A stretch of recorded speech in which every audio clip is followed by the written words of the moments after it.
എൻ്റെ ഒരു ബിബു എന്നാണ്. വീട് വയനാട് തമിഴ്നാട് ബോർഡറാണ്.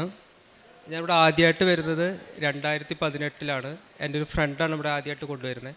അന്ന് മുതൽ ഇപ്പോൾ 6 വർഷമായിട്ട് ഞാൻ ഇവിടുത്തെ സ്ഥിരം ഒരാളാണ്. എപ്പോഴും അമ്മയുടെയും തിരുക്കുമ്പാറിൻ്റെ അനുഗ്രഹം എനിക്ക് എപ്പോഴും കിട്ടിയിട്ടുണ്ട്. ആദ്യം തന്നെ ഞാൻ അമ്മയോടും തിരുക്കുമ്പാറിനോടും ആദ്യം സാക്ഷ്യം പറയാൻ വൈകിയത് ഞാൻ സോറി പറയുകയാണ്. എനിക്ക് 2020 കടവന്ത്ര എറണാകുളം വെച്ചൊരു ആക്സിഡൻറ്റ് ഉണ്ടായി. ഞാൻ റോഡ് മുറിച്ച് കടന്ന് ഫുട്പാത്ത് കയറിയതിന് ശേഷം ഒരു കാറ് വന്ന് സൈഡിൽ ഇടിച്ചതായിരുന്നു. എൻ്റെ കാലിൻ്റെ വലത്തേക്കാലിൻ്റെ എല്ല് മൊത്തം പുറത്ത് ചാടി. ഞാൻ റോട്ടിൽ വീട് കിടക്കുന്ന കണ്ടിട്ട് ഒരാൾ വന്ന് എന്നെ എടുത്ത് കൊണ്ടുപോയി മെഡിക്കൽ ഹോസ്പിറ്റലിൽ കൊണ്ടുപോയി. പക്ഷേ അവിടെ ഹോസ്പിറ്റലിൽ വെച്ച് വലിയൊരു സർജറി ആയിരുന്നു പറഞ്ഞിരുന്നത്. 4 lakh ആയിരുന്നു പറഞ്ഞിരുന്നത്. പക്ഷെ അത്രയും വലിയ പേയ്മെൻറ്റൊന്നും എനിക്ക് അടയ്ക്കാനില്ലാത്തതുകൊണ്ട് എന്നെ ഗവൺമെൻറ് ഹോസ്പിറ്റലിലേക്ക് വിട്ടേക്കാൻ ഞാൻ പറഞ്ഞു. പക്ഷെ അതിനു മുമ്പ് തന്നെ അവർ ചെറിയൊരു സർജറി ചെയ്തിട്ടുണ്ടായിരുന്നു. അപ്പത്തിന് അവിടെ 1 lakh ആയിട്ടുണ്ടായിരുന്നു. അവിടുന്ന് ഞാൻ കോഴിക്കോട് ഗവൺമെൻറ് ഹോസ്പിറ്റലിലേക്ക് പോയി. ഗവൺമെൻറ് ഹോസ്പിറ്റലിൽ ചെന്ന് കഴിഞ്ഞപ്പോൾ ഈ സമയത്തും ഞാൻ ഉടമ്പടി എടുത്തിട്ടൊന്നുമില്ലായിരുന്നു. പക്ഷേ ഗവൺമെൻറ് ഹോസ്പിറ്റലിൽ ചെന്ന് കഴിഞ്ഞപ്പം ഇത്രയും വലിയ ഹോസ്പിറ്റലിൽ ചീട്ട് കണ്ടുകൊണ്ടായിരിക്കാം അവരെന്നെ മാറ്റി കിടത്തി. 2 മണിക്കൂറോളം എൻ്റെ വൂഡ്സ് എല്ലാം ഓപ്പൺ ചെയ്ത് അവിടെ കിടത്തി. എന്നെ ഒന്ന് തൊടുക പോലും ചെയ്തില്ല. കുറേ കഴിഞ്ഞപ്പോൾ ഒരു ഡോക്ടർ വന്നപ്പോൾ ഞാൻ ചോദിച്ചു, എന്നെ എന്തുകൊണ്ട് നിങ്ങൾ ചെക്ക് ചെയ്യുന്നില്ല എന്ന് വെച്ചപ്പോൾ അവർ പറഞ്ഞു, ഇത്രയും വലിയ ഹോസ്പിറ്റലിൽ വന്ന ഒരാൾക്ക് എന്തിനാണ് ഞങ്ങളെപ്പോഴത്തെ ഇവിടുത്തെ ഹോസ്പിറ്റലിൽ ചികിത്സ, നിങ്ങൾ തിരിച്ച് അങ്ങോട്ടേക്ക് തന്നെ പോകാൻ പറഞ്ഞു എന്നോട്. അപ്പം ഞാൻ ഡോക്ടറോട് പറഞ്ഞു, വീട് കടന്ന് എന്നെ കൊണ്ടുപോയതൊരു വ്യക്തിയായിരുന്നു. അദ്ദേഹം എൻ്റെ ബാങ്ക് ബാലൻസോ എൻ്റെ പോക്കറ്റോ ശ്രദ്ധിക്കാണ്ടാണ് എന്നോട് അവിടെ കൊണ്ട് കിടത്തിയതെന്ന് ഞാൻ പറഞ്ഞു. അങ്ങനെ അവിടെ നിന്ന് അവരെന്നെ പ്ലാസ്റ്റർ ഇട്ടാൽ മതി എന്ന് പറഞ്ഞ് എന്നെ ഡിസ്ചാർജ് ചെയ്ത് വിട്ടു. പക്ഷേ എൻ്റെ കാലിൻ്റെ മെയിനായിട്ട് എല്ലാം പൊട്ടി പുറത്ത് വന്നിട്ടുണ്ടായിരുന്നു. അങ്ങനെ ഞാൻ വീണ്ടും വയനാട് ഒരു ഹോസ്പിറ്റലിൽ പോയി ഹോസ്പിറ്റൽ ചികിത്സ ചെയ്തു. ഇവർ 4 lakh പറഞ്ഞു കൊടുത്ത് എനിക്ക് വെറും 86,000 രൂപയ്ക്ക് എൻ്റെ സർജറി മൊത്തം കഴിഞ്ഞിരുന്നു. പക്ഷേ എന്നോട് പറഞ്ഞിട്ടുണ്ടായിരുന്നു വലത്തെ കാലിൻ്റെ കാൽപ്പത്തി മുറിച്ച് കളയണം, കാരണം അത്രയ്ക്കും പ്ലാസ്റ്ററാണ്, ഒന്നും ചെയ്യാൻ പറ്റില്ല എന്ന് പറഞ്ഞിരുന്നു. പക്ഷേ ഞാൻ പറഞ്ഞു മുറിച്ച് കളയണ്ട, അത് അവിടുത്തെ ഇരുന്നോട്ടെ എന്ന് പറഞ്ഞു. കാരണം എനിക്കറിയായിരുന്നു ഞാൻ കൃപാസനത്തിൽ വരുന്നൊരു വ്യക്തി ആയതുകൊണ്ട് എനിക്ക് വിശ്വാസമുണ്ടായിരുന്നു. ഞാൻ അമ്മയുടെ വിളിച്ച് അപേക്ഷിച്ചാൽ എൻ്റെ ആഗ്രഹം അമ്മ നിറവേറ്റി തരും എന്നുള്ളൊരു കുറച്ച് വിശ്വാസം എനിക്കുണ്ടായിരുന്നു. അതുകൊണ്ട് തന്നെ എന്നെ അവർ മുറിച്ച് മാറ്റിയൊന്നുമില്ല. പക്ഷേ പലപ്പോഴും അവരോട് പറഞ്ഞിരുന്നു എന്നോട് ഒഴിവാക്കണം അല്ലെങ്കിൽ നിങ്ങൾക്ക് ബുദ്ധിമുട്ടാവുമെന്ന് പറഞ്ഞിരുന്നു. പക്ഷെ ഞാൻ ഒരു കാരണവശാലും സമ്മതിച്ചിട്ടില്ലായിരുന്നു. പക്ഷേ അതിനുശേഷം ഞാൻ വീട്ടിൽ വന്ന് കിടക്കുന്ന സമയത്ത് ഓൺലൈനിൽ ഞാൻ ഉടമ്പടി എടുത്തു. ഓൺലൈനിൽ ഉടമ്പടി എടുത്ത് ശേഷം ഞാൻ ഹോസ്പിറ്റലിൽ ചെന്നപ്പോൾ ഡോക്ടർ എന്നോട് പറഞ്ഞു, നിങ്ങൾക്ക് മുറിച്ച് മാറ്റണ്ടെന്നുണ്ടെങ്കിൽ മുറിച്ച് മാറ്റണ്ട, പക്ഷെ നിങ്ങൾ നടക്കുമ്പോൾ നിങ്ങളുടെ കാലിനൊരു വളവ് വന്നുകൊണ്ടിരിക്കും. കുറച്ചുകൂടെ ഏജ് ആവും തോറും നിങ്ങൾക്ക് ഒട്ടും നടക്കാൻ പറ്റാൻ കുറച്ച് ബുദ്ധിമുട്ടുണ്ടാവും എന്ന് പറഞ്ഞു ഡോക്ടർ എന്നോട്. ഞാൻ പറഞ്ഞു സാരില്ല, അത് ഞാൻ ഏറ്റെടുത്തോളാം എന്ന് ഞാൻ പറഞ്ഞു. അങ്ങനെ എന്നോട് ഡോക്ടർ പറഞ്ഞു, പതുക്കെ 2-3 മാസം കഴിഞ്ഞപ്പോൾ ഡോക്ടർ എന്നോട് പറഞ്ഞു വാക്കർ വെച്ച് നടക്കാൻ പറഞ്ഞു. അങ്ങനെ വാക്കർ വെച്ചൊരു 3 മാസം നടന്നു. പിന്നെ ഡോക്ടർ എന്നോട് പറഞ്ഞു 1 stick വെച്ച് നടക്കാൻ പറഞ്ഞു.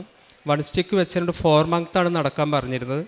ഒരു ഒക്ടോബർ 1 ആയിരുന്നു അത്. ഞാൻ അന്ന് അമ്മ മാതാവിനോട് പറഞ്ഞു, അമ്മേ ഞാൻ ഒറ്റ മന്ത് മാത്രം ഞാൻ വാക്കർ സ്റ്റിക്ക് പിടിച്ച് നടക്കും, അതും എൻ്റെ വീട്ടിലുള്ളവർക്ക് വേണ്ടി മാത്രം. കാരണം എനിക്ക് വിശ്വാസമാണ് ഞാൻ നാളെ നടന്നാലും ഒരു കുഴപ്പമുണ്ടാവില്ല എന്ന് എനിക്ക് വിശ്വാസമാണ്. പക്ഷേ എൻ്റെ വീട്ടുകാർക്ക് വേണ്ടിയിട്ട് ഞാനങ്ങനെ നടക്കുമെന്ന് പറഞ്ഞു. അങ്ങനെ ഞാൻ 1 stick വെച്ച് 1 month മൊത്തം നടന്നു. നവംബർ 1 മുതൽ ഞാൻ സ്റ്റിക്ക് പിടിക്കാണ്ട് നടന്നു തുടങ്ങി. എൻ്റെ വീടും എൻ്റെ പരിസരത്തിൽ എല്ലാവർക്കും ഭയങ്കര ഒരു ഭയമായിരുന്നു ഞാനങ്ങനെ നടക്കുന്ന കാണുമ്പം. ഞാൻ നടക്കാൻ പുറത്തേക്ക് ഇറങ്ങിക്കഴിഞ്ഞാൽ ചുറ്റുപാടിൽ എല്ലാവരും വരും. കാരണം ഞാൻ നടക്കുമ്പോൾ എന്നെ വീഴും എന്നൊരു ഭയത്തോടും എന്നെ താങ്ങാൻ വേണ്ടി അങ്ങനെ ആൾക്കാരെല്ലാവരും വരുമായിരുന്നു. പക്ഷേ അങ്ങനെയൊന്നും ഞാൻ വീണൊന്നുമില്ല. ഒരു ദിവസം എൻ്റെ വീട് ഒരു ചെങ്കുത്തായ ഒരു ഏരിയയിലായിരുന്നു. അപ്പോൾ ഞാൻ ഇറങ്ങി നടന്നു വരുമ്പോൾ ഒരു ദിവസം ഞാൻ മലന്നടിച്ച് വീണു ഞാൻ. പക്ഷേ വീണത് വലിയൊരു കല്ലിൻ്റെ മേലിലേക്കായിരുന്നു. പക്ഷേ എൻ്റെ വലത്തേക്കാൽ എനിക്കിപ്പോഴും അറിയാം, എൻ്റെ കാല് ആരോ താങ്ങി പിടിച്ചിട്ടുണ്ടായിരുന്നു ആ നിമിഷങ്ങളിൽ. എനിക്ക് ഉറപ്പാണ് അത് അമ്മ മാതാവ് പിടിച്ചു തന്നെയാണെന്ന് ഉറച്ചൊരു വിശ്വാസം എനിക്കുണ്ടായിരുന്നു. കാരണം എൻ്റെ കാല് അടിച്ചിട്ടുണ്ടായിരുന്നെങ്കിൽ എൻ്റെ എല്ല് ഒന്നും കൂടെ പൊട്ടിയിട്ടുണ്ടായേനെ. ആ എല്ല് മാത്രമല്ല ഊരെല്ല് വരെ പൊട്ടിപ്പോയിട്ടുണ്ടായിരുന്നു. പക്ഷേ എനിക്കൊന്നും സംഭവിച്ചില്ല. വീട്ടിൽ വന്നപ്പോൾ എൻ്റെ മകനാണ് എന്നോട് പറഞ്ഞത്, അച്ഛൻ വീണോ, മേത്ത് മൊത്തം പൊടിയാണല്ലോ എന്ന് പറഞ്ഞു. ഞാൻ പറഞ്ഞു ഇല്ല എന്ന് മാത്രം ഞാൻ പറഞ്ഞു പോന്നു. പക്ഷേ എനിക്ക് ഒരു കുഴപ്പവും ഉണ്ടായില്ല. അതുപോലെ ഈ സർജറിയിൽ ഞങ്ങൾക്ക് കുറച്ച് പൈസ ചിലവായിട്ടുള്ളൂ. ഞാൻ വീടോ അല്ലെങ്കിൽ സ്ഥലമോ ഒന്നുമില്ലാത്തൊരു വ്യക്തിയാണ്. ഈ ആക്സിഡൻറ്റ് നടക്കുന്ന സമയത്ത് എൻ്റെ പോക്കറ്റിൽ ഒരു 300 രൂപയും വൈഫിൻ്റെ കയ്യിൽ ഒരു 150 രൂപയും മാത്രമേ ഉണ്ടായിരുന്നുള്ളൂ. പക്ഷേ എൻ്റെ വീട്ടിൽ നിന്ന് ആ 300 രൂപയോ എൻ്റെ വൈഫിൻ്റെ കയ്യിൽ കിടക്കുന്ന 100 രൂപയോ എടുക്കേണ്ടി വന്നിട്ടില്ല. അല്ലാണ്ട് തന്നെ എൻ്റെ സർജറി എല്ലാം ഭംഗിയായിട്ട് തന്നെ നടന്നു. ഇന്ന് ഞാൻ സുഖമായിട്ട് നടക്കുന്നുമുണ്ട്.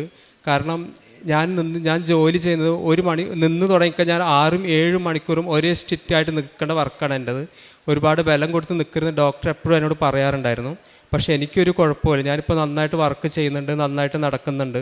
അതുപോലെ ഓൺലൈനിൽ ഉടമ്പടി എടുക്കുന്ന സമയത്ത് എനിക്കൊരു 7-8 വയസ്സുള്ളപ്പോൾ മുതൽ ഒരു ആസ്മയുടെ ഒരു പ്രശ്നം ഉണ്ടായിരുന്നു. എപ്പോഴും ഒന്നും ഉണ്ടാവില്ല, ഒരുപാട് തണുപ്പൊക്കെ അടിച്ച് കഴിയുമ്പം എനിക്ക് ഭയങ്കര ബുദ്ധിമുട്ടായിരുന്നു ആ സമയങ്ങളിൽ. ഷോളൊക്കെ കെട്ടി വെക്കണം, അതുപോലെ തലയൊക്കെ മൊത്തം മൂടി വെച്ചിരുന്നാലേ എനിക്ക് ഉറങ്ങാൻ പോലും പറ്റുള്ളായിരുന്നു. ഈ സർജറി വെച്ച് കിടക്കുന്ന സമയത്ത് ചുമക്കുകയൊക്കെ ചെയ്യുമ്പോൾ ഭയങ്കര പെയിനാവും. ഈ പെയിനൊക്കെ കൂടെ ഇളകുമ്പോഴത്തേനും എനിക്ക് ഭയങ്കര ബുദ്ധിമുട്ടായിരുന്നു. ഈ വലത്തേക്കാലം മൊത്തം സർജറി ചെയ്ത് 10-24 സ്റ്റിച്ചൊക്കെ ഇട്ട് കിടക്കുന്നൊരു സമയമായിരുന്നു. അപ്പം ഞാനൊരു ദിവസം മാതാവിനോട് പറഞ്ഞു, ഇങ്ങനെ എനിക്ക് പറ്റുന്നില്ല, അമ്മ എത്രയും പെട്ടെന്ന് ഇതെനിക്ക് മാറ്റിത്തരണം, അല്ലാണ്ട് എനിക്ക് മുന്നോട്ട് പോകാൻ പറ്റില്ല, ഈ വേദന സഹിക്കാൻ എനിക്ക് തീരെ പറ്റുന്നില്ല എന്ന് പറഞ്ഞു ഞാൻ പ്രാർത്ഥിച്ചിട്ടുണ്ടായിരുന്നു. അന്ന് രാത്രി കിടന്നുറങ്ങി ഒരു 12 മണിയായപ്പോൾ ഞാൻ വീണ്ടും എഴുന്നേറ്റിരുന്ന് പ്രാർത്ഥിച്ചു.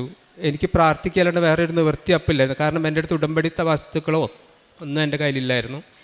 പക്ഷേ പിറ്റേന്ന് തൊൾക്ക് ഇന്ന് ഈ നിമിഷം വരെ എനിക്ക് ആ ആസ്മയുടെ ഒരു പ്രശ്നമേ ഉണ്ടായിട്ടില്ല. ഞാൻ ഹാപ്പിയായിട്ട് മുന്നോട്ട് പോകുന്നുണ്ട്. അതുപോലെ തന്നെ ഞാൻ ഓരോ ആവശ്യങ്ങളും വരുമ്പോഴും, കാരണം എനിക്ക് അമ്മയിൽ അത്രയ്ക്ക് വിശ്വാസമാണ്. അതുകൊണ്ട് തന്നെ ഓരോ ആവശ്യങ്ങൾ വരുമ്പോൾ ഞാൻ അമ്മയോട് പറയും, ഈ ആവശ്യം നിറവേറ്റി തന്നു കഴിഞ്ഞാൽ ഞാൻ വന്ന് ഉടമ്പടി എടുത്തോളാം, സാക്ഷ്യം പറഞ്ഞോളാം എന്ന് പറയും. പക്ഷേ ഞാൻ ശരിക്കും അപ്പനെയോട് ചതിക്കുകയായിരുന്നു ചെയ്തുകൊണ്ടിരുന്നത്. എൻ്റെ ആവശ്യം നടന്നു കഴിഞ്ഞാൽ ഞാൻ ഒരിക്കലും വരുമായിരുന്നു, ഇവിടെ വരും, സാക്ഷ്യം എടുക്കണം, അല്ലെങ്കിൽ സാക്ഷ്യം പറയണം, ഉടമ്പടി എടുക്കണം എന്ന് വിചാരിച്ച് നിൽക്കും. ജനത്തിരക്ക് കാണുമ്പം, അല്ലെങ്കിൽ ഇവിടുത്തെ സാക്ഷ്യം പറയുന്നത് കേൾക്കുമ്പം, അല്ലെങ്കിൽ ഉടമ്പടിയിലെ നിബന്ധനകൾ കേൾക്കുമ്പം എനിക്ക് തോന്നും എന്നെപ്പോലെ ഒരു വ്യക്തിയെ സാധിക്കുമോ എന്നൊരു ഭയമായിരുന്നു എനിക്ക് കിട്ടിയിരുന്ന നന്മകളും ഉപകാരങ്ങളും നന്ദികളും എല്ലാം ഞാൻ മറന്ന് ഞാൻ ജീവിച്ചു തുടങ്ങി. പക്ഷേ ഇപ്പോൾ ഈ നവംബർ 27 എനിക്ക് ഉടമ്പടി എടുക്കേണ്ട സാഹചര്യം എനിക്ക് അമ്മ മാതാവ് വരുത്തി തന്നു. എന്തെല്ലാം കാരണങ്ങൾ പറഞ്ഞാണോ ഞാൻ ഒഴിവായി മാറിയത്, അതേ കാരണങ്ങൾ വെച്ച് തന്നെ നിൽക്കുന്ന സാഹചര്യത്തിൽ എനിക്ക് ഉടമ്പടി എടുക്കേണ്ടി വന്നു. എല്ലാത്തിനും ഞാൻ അമ്മ മാതാവിനും തിരുക്കുമാരോട് ഒരുപാട് നന്ദി പറയുകയാണ്. അതുപോലെ ഞാൻ കാരുണ്യപ്രവൃത്തിയായിട്ട് ഇവിടെ ഹോസ്പിറ്റലിൽ പോവാറ്. ഞാൻ എറണാകുളത്താണ് വർക്ക് ചെയ്യുന്നത്. ഞാൻ ഹോസ്പിറ്റലിൽ പോകുകയും ഒരു ദിവസം ഞാൻ പത്രം കൊടുക്കാൻ വേണ്ടി ഹോസ്പിറ്റലിൽ ചെന്നപ്പം ക്യാൻസർ വാർഡിലേക്കായിരുന്നു ഞാൻ ചെന്നിരുന്നത്. അപ്പോൾ എന്നോട് പറഞ്ഞു പത്രം കൊടുക്കാൻ പറ്റില്ല, കാരണം നിങ്ങൾ അത്ര വിശ്വാസത്തോടെയാണ് ഈ പത്രം ഇവിടെ കൊടുക്കുന്നത്. അത് ഞാൻ ഇവിടെ പറഞ്ഞു, നിങ്ങൾ ഓരോരുത്തരും ഒന്ന് ശ്രദ്ധിക്കുന്നത് നല്ലതായിരിക്കും. നമ്മളത്ര വിശ്വാസത്തോടെ അവിടെ പത്രം കൊണ്ട് കൊടുക്കുമ്പം പലർക്കും അവിടെ വാങ്ങുന്നവർക്ക് പലർക്കും അത് വിശ്വാസം ഉണ്ടായിക്കൊള്ളണമെന്നില്ല. അവരത് വായിക്കും, ചിലപ്പോൾ വായിക്കില്ല, അങ്ങനെ ചവറ്റുകൊട്ടയിലേക്കാണ് എറിയുന്നതെന്നാണ് സിസ്റ്റർ പറഞ്ഞത്. ആ സിസ്റ്റർ എന്നോട് പറഞ്ഞു, നിങ്ങൾ കൊടുക്കുന്നതുകൊണ്ടല്ല, നിങ്ങളിതുപോലെ കൊടുക്കുമ്പം എനിക്ക് വേദന തോന്നാണ്, നിങ്ങളെ ഇവിടെ കൊണ്ട് കൊടുക്കുമ്പോൾ അവർ ചവറ്റുകൊട്ടയിൽ ഇടുന്ന കണ്ടിട്ടെന്ന് പറഞ്ഞു. പക്ഷെ ഞാൻ ആ സിസ്റ്റർ പറഞ്ഞു, എന്തായാലും കുറച്ച് പേരല്ലോ, ഞാൻ അവർക്ക് എന്തായാലും കൊടുത്ത് നോക്കട്ടെ, ഞാൻ അവരോടൊന്ന് സംസാരിച്ച് നോക്കട്ടെ എന്ന് പറഞ്ഞു. ആ സിസ്റ്റർ പറഞ്ഞു 5 മിനിറ്റുള്ളിൽ നിങ്ങളിത് കൊടുത്തിറങ്ങണം എന്ന് പറഞ്ഞു. അങ്ങനെ ആ സിസ്റ്റർ വേറെ ആരോടൊക്കെ വിളിച്ച് ചോദിച്ച അനുവാദം വാങ്ങിയിട്ടാണ് എനിക്ക് കൊടുക്കാൻ അനുവാദം തന്നത്. അങ്ങനെ ഞാൻ ഓരോരുത്തർക്കും പത്രം കൊടുക്കുമ്പം എനിക്ക് തോന്നി ഞാൻ അന്ന് ആ പത്രം കൊടുത്തത് എത്രയോ നന്നായി എന്ന് എനിക്ക് തോന്നി.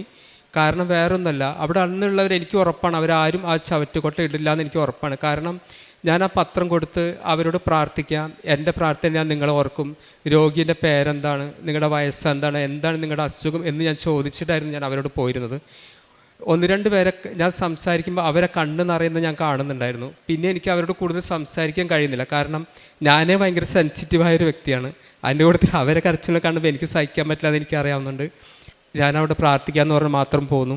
അങ്ങനെ ഒരുപാട് പേര് ഞാൻ കഴിഞ്ഞ ദിവസം അവിടെ ചെന്നപ്പോഴും അവരെയൊക്കെ ഞാൻ അവിടെ കണ്ടു. അവരൊക്കെ എന്നോട് ഒരുപാട് സ്നേഹത്തോടെ സംസാരിക്കുന്നുണ്ടായിരുന്നു, കുറച്ച് പേര് നോക്കുന്നുണ്ടായിരുന്നു.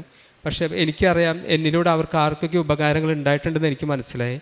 അതുപോലെ എനിക്ക് കാരുണ്യപ്രവൃത്തിയുടെ ഒരുപാട് കാര്യങ്ങളൊന്നും എനിക്ക് ചെയ്യാൻ സാധിക്കില്ല. കാരണം ഞാനൊരു ജോലിക്ക് പോയി കഴിഞ്ഞാൽ പോലും എനിക്ക് വരുന്ന സമയം പല സമയങ്ങളായിരിക്കും. കഴിഞ്ഞ ദിവസം തന്നെ എനിക്ക് അമ്മയുടെ വലിയൊരു അനുഗ്രഹം ഉണ്ടായിട്ടുണ്ട്. ഞാൻ കഴിഞ്ഞ ദിവസം തലശ്ശേരി സ്ഥലത്തായിരുന്നു എനിക്ക് ജോബ് ഉണ്ടായിരുന്നത്. ഡ്യൂട്ടി കഴിഞ്ഞ് വൈകുന്നേരം 7 മണിക്കാണ് ഞാൻ ഇവിടെ ഇറങ്ങുന്നത്.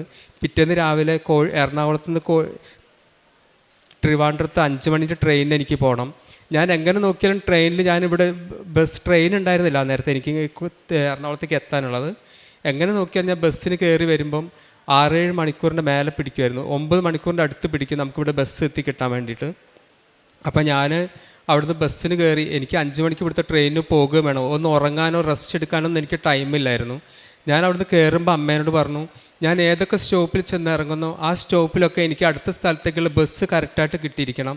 എനിക്ക് രാവിലെ 5 മണീൻ്റെ ട്രെയിനിന് പോകണം. ഉറക്കം എനിക്ക് പ്രശ്നമല്ല, എനിക്കെൻ്റെ ജോബാണ് മുഖ്യം എന്ന് ഞാൻ അമ്മയോട് പറഞ്ഞു. അത് അമ്മയ്ക്ക് അറിയാവുന്ന കാര്യമാണ്. ഞാൻ എൻ്റെ ജോബിനെ എത്രത്തോളം സ്നേഹിക്കുന്നുണ്ടെന്നുള്ള കാര്യം അമ്മ മാതാവിന് അറിയാം. കാരണം ഒരുപാട് സ്ട്രഗിൾ ചെയ്തിട്ടാണ് ഇന്ന് വർക്ക് ചെയ്യുന്ന ജോബിലേക്ക് ഞാൻ കയറി വന്നത്. അതുകൊണ്ട് തന്നെ എനിക്ക് കറക്റ്റ് സമയത്ത് വണ്ടി കിട്ടി. 2:15 ആയപ്പോഴത്തേനും 4:30 എത്തേണ്ട ബസ് 2:15 ആയപ്പോഴത്തേനും എറണാകുളത്ത് എനിക്ക് എത്തിപ്പെടാൻ കഴിഞ്ഞു. 1.5 മണിക്കൂർ ഞാൻ റൂമിൽ വന്ന് കിടന്നുറങ്ങി ഫ്രഷായി ട്രിവാൻഡ്രത്തേക്ക് പോയി.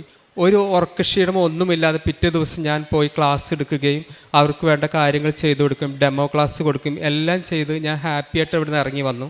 ഞാൻ ഒരുപാട് ഹാപ്പിയാണ്. അമ്മ മാതാവിനും തിരുക്കുമാരനും 1000 നന്ദി സമർപ്പിക്കുന്നു. Thank you. ഞാനൊരു ഹിന്ദുവാണ്. പക്ഷേ എങ്കിൽ പോലും എനിക്ക് നന്നായിട്ട് കൊന്ത ചൊല്ലാനും ബൈബിൾ വായിക്കാനും എല്ലാ കാര്യങ്ങളും ചെയ്യാനറിയാം. 5 മണിക്ക് തന്നെ എഴുന്നേറ്റ് ജസ്റ്റ് ഒന്ന് ഫ്രഷായി എൻ്റെ ഉടമ്പടി പ്രാർത്ഥന ഞാൻ ചൊല്ലും. 5:30 ആകുമ്പോഴത്തേക്കും ഞാൻ ഫ്രീ ആയി അച്ഛൻ്റെ പ്രാർത്ഥനയിൽ ഞാൻ പങ്കെടുക്കും. അത് കഴിഞ്ഞിട്ടാണ് ഞാൻ ബാക്കി എന്ത് കാര്യങ്ങളും ഞാൻ ചെയ്യാറുള്ളൂ. അതുപോലെ തന്നെ ഞാൻ ഭയങ്കര ഹാപ്പിയായിട്ട് എല്ലാ കാര്യങ്ങളും ചെയ്യാൻ എനിക്ക് സാധിക്കുന്നുണ്ട്. മനസ്സിൽ ഒരു ഭാരവുമില്ലാതെ ഫ്രീ ആയിട്ട് വർക്ക് ചെയ്യാൻ സാധിക്കുന്നു. അതിനേക്കാൾ ഉപരി ഒരുപാട് പ്രാവശ്യം ഞാനിവിടെ വന്നിട്ട് സാക്ഷ്യം പറയാൻ കയറി വന്നിട്ടും എനിക്ക് കഴിഞ്ഞിട്ടില്ല. ഇന്ന് ഞാൻ സിസ്റ്റർ അടുത്ത് നിന്ന് പേപ്പർ വാങ്ങി ഞാൻ പോയി. ഞാൻ നേരെ ഫുഡ് കഴിക്കാനാണ് പോയത്. എനിക്ക് ഫുഡ് വിശക്കുന്നുണ്ടായിരുന്നു. ഫുഡ് കഴിച്ചു. ഞാൻ വിചാരിച്ചു പറയാൻ പറയാമെന്ന് വിചാരിച്ചു. പക്ഷെ അപ്പോഴും ഞാൻ അമ്മയോട് പറഞ്ഞു, എനിക്ക് സാക്ഷി എന്ന് പറഞ്ഞിട്ടേ ഞാൻ ഇന്ന് ഇവിടുന്ന് ഇറങ്ങി പോകുള്ളൂ എന്ന് പറഞ്ഞിട്ടുണ്ടായിരുന്നു.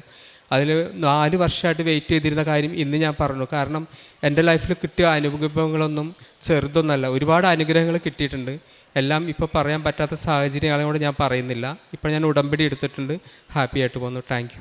ബിബു KC എന്ന ഈ മകൻ എങ്ങനെയാണ് തനിക്ക് ഇന്ന് 4 വർഷം താൻ മനസ്സിൽ കൊണ്ടു നടന്നതാണ് അമ്മ പ്രത്യക്ഷപ്പെട്ട തിരുനടയിൽ തനിക്ക് സാക്ഷ്യം പറയണം, തൻ്റെ അനുഭവങ്ങൾ പങ്കുവയ്ക്കണം.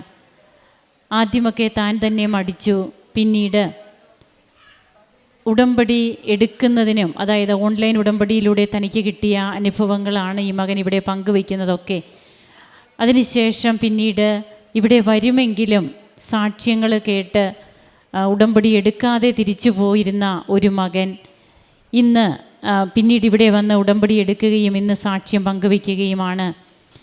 തൻ്റെ ജീവിതത്തിൽ തനിക്കൊരു മേജർ ആക്സിഡൻ്റ് ഉണ്ടാകുന്നു. 75% കാല് ഫ്രാക്ചറായിരുന്നത്. തൻ്റെ കാൽപാദം മുറിച്ച് കളയാനാണ് ഡോക്ടേഴ്സ് പറഞ്ഞത്.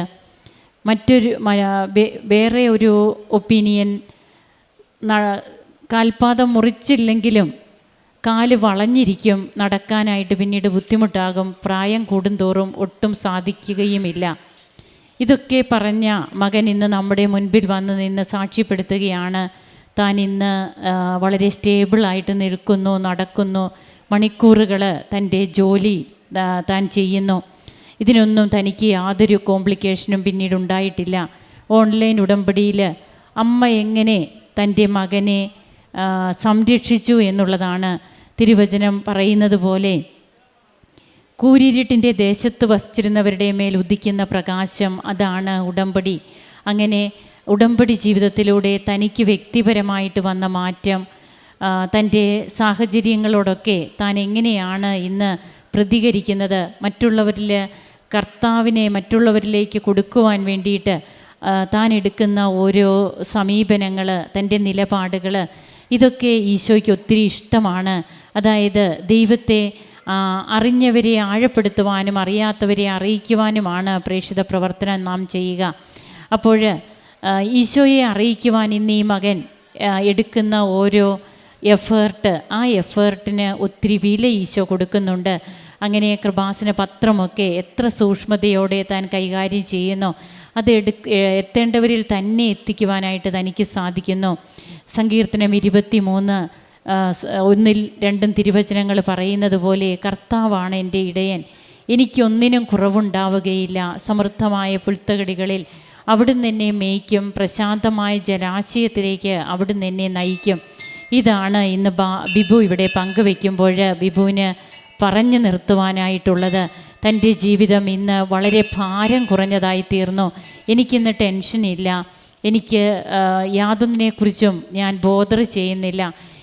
ആരെന്ത് പറഞ്ഞാലും താൻ നടക്കാൻ പോകുമ്പോഴൊക്കെ നടക്കാനായിട്ട് തനിക്ക് സാധിക്കുമോ എന്ന് തൻ്റെ കൂടെയുള്ളവർ അല്ലെങ്കിൽ തൻ്റെ ബന്ധുക്കൾ, കുടുംബത്തിലുള്ളവർ സംശയം പ്രകടിപ്പിച്ചപ്പോഴും ഈ മകന് യാതൊരു വിധത്തിലുള്ള സംശയവുമില്ലായിരുന്നു. ഞാൻ അമ്മയിൽ വിശ്വസിക്കുന്ന മകനാണ്, അതുകൊണ്ട് എനിക്ക് എല്ലാറ്റിനും സാധിക്കും. അങ്ങനെ തനിക്ക് ഏറ്റവും സംരക്ഷണം ലഭിച്ച തൻ്റെ ഒരു വീഴ്ചയെ വീണ്ടും താനൊന്ന് വീണതിനെക്കുറിച്ചുമൊക്കെ ഈ മകൻ ഇവിടെ പങ്കുവയ്ക്കുന്നുണ്ട്. അപ്പോൾ പരിശുദ്ധ അമ്മയെ നാം ആത്മാർത്ഥമായിട്ട് സ്നേഹിച്ചാൽ അമ്മ ഈശോയുടെ അടുത്തേക്ക് നമ്മെ കൊണ്ടുപോകും. പിന്നീട് നമ്മുടെ ജീവിതത്തിലെല്ലാം നമുക്ക് വളരെ ഭാരലഘുത്വമായിട്ട് മാറും. ഉടമ്പടിയുടെ പ്രധാനപ്പെട്ട ഒരു ഘടകം തന്നെയാണത് ലൈറ്റ് വെയിറ്റ്. അതായത് ആ ലൈറ്റ് വെയ്റ്റനിങ് വരുമ്പോൾ നാം അതുവരെയും ചുമന്നുകൊണ്ട് നടന്ന നമ്മുടെ മനസ്സിൻ്റെയും അതുപോലെ നമുക്ക് വളരെയേറെ അസ്വസ്ഥതകൾ തരുന്ന പല ചിന്തകളുമൊക്കെ നമ്മിൽ നിന്ന് മാറിപ്പോവുകയാണ്. അവിടെയെല്ലാം ഈശോയെ കൊണ്ടും അമ്മയെ കൊണ്ടും നിറയുകയാണ്. ഇന്ന് ബൈബിള് വായിക്കുവാനും ജപമാല പഠിക്കുവാനുമൊക്കെ ഈ മക്കളൊക്കെ കാണിക്കുന്ന തീഷ്ണത അവരുടെ ജീവിതത്തിൽ ഇനിയും കൂടുതൽ കൃപകൾ നേടുന്നവരാകുവാനായിട്ടാണ് അവരൊക്കെ പരിശ്രമിക്കുക. നമുക്ക് കരങ്ങളടിച്ച് ദൈവത്തെ ആരാധിക്കാം. യേശുവേ നന്ദി, യേശുവേ സ്തുതി, യേശുവേ ആരാധന. അത്യപൂർവ ദൈവാനുഭവങ്ങൾ ഇനി നിങ്ങൾക്കും സ്വന്തം. ഈ യൂട്യൂബ് ചാനൽ ഇതുവരെ സബ്സ്ക്രൈബ് ചെയ്തിട്ടില്ലെങ്കിൽ ഇപ്പോൾ തന്നെ സബ്സ്ക്രൈബ് ചെയ്യുക. ഈ വീഡിയോ ഇപ്പോൾ തന്നെ നിങ്ങളുടെ സുഹൃത്തുക്കൾക്ക് ഷെയർ ചെയ്തുകൊണ്ട് കർത്താവിൻ്റെ പ്രേക്ഷിതരാകുക.